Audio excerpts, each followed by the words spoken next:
America और Iran ये नाम आजकल हर न्यूज़ चैनल पर छाए हुए हैं। क्या ये दोनों देश हमेशा से ही एक दूसरे के खून के प्यासे थे? चलिए आज इसी पूरी कहानी की तह तक चलते हैं और समझते हैं असल वजह।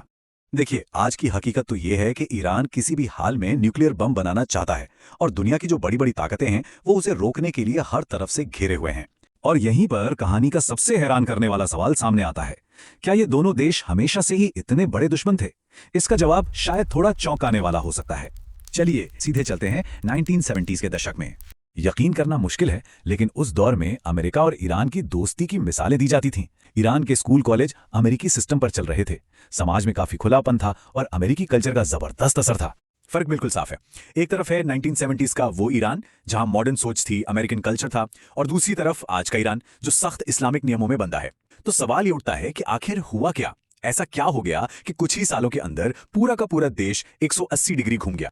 इस पूरी कहानी का जो टर्निंग पॉइंट था वो था साल 1979, और इस बदलाव के केंद्र में थे एक शख्स जिनका नाम था आयतुल्लाह खोमेनी। खोमेनी ने एक बहुत ही सीधा और असरदार नारा दिया। उनका कहना था कि अमेरिका ने हमारी संस्कृति को बर्बाद कर दिया है और अब यहां अमेरिकी नहीं बल्कि इस्लामिक कल्चर चलेगा। और ये बात लोगों के दिलों में घर कर गई। और बस यहीं से क्रांति की आग भड़क उठी। सबसे पहले पश्चिमी कल्चर का जोरदार विरोध शुरू हुआ।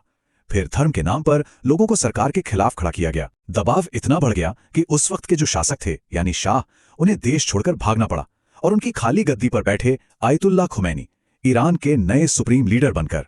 तो ईरान तो बदल गया, लेकिन अमेरिका से जो दोस्ती थी वो अब दुश्मनी में बदलने वाली थी। और इस रिश्ते के ताबूत में आखिरी कील ठोंकी एक ऐसी घटना ने जिसे इतिहास ईरान होस्टेज क्राइसिस के नाम से जानता है। हुआ ये कि ईरानी क्रांतिकारियों की एक बड़ी भीड़ तेहरान में अमेरिकी एम्बेसी में घुस गई और वहां मौजूद लगभग 250 अमेरिकी कर्मचारियों को बंधक बना लिया। जरा सोचिए, किसी देश के डिप्लोमेट्स को बंधक बना लेना कितनी बड़ी बात होती है। और ये कोई एक दो दिन की बात नहीं थी, ये लोग पूरे 2 साल तक बंधक बने रहे।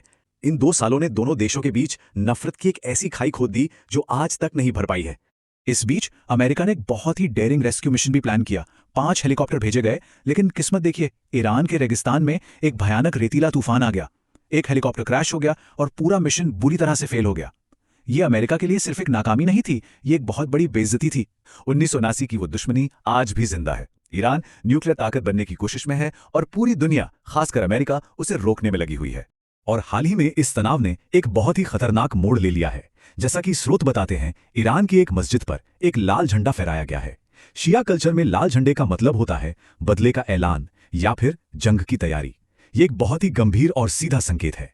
तो एक दोस्ती जो कभी अटूट मानी जाती थी, वो अब एक ऐसी दुश्मनी बन चुकी है जहां जंग का ऐलान हो रहा है। मस्जिद पर लाल झंडा फहरा चुका है। अब आगे क्या होगा, ये सवाल इस वक्त पूरी दुनिया के जहन में है।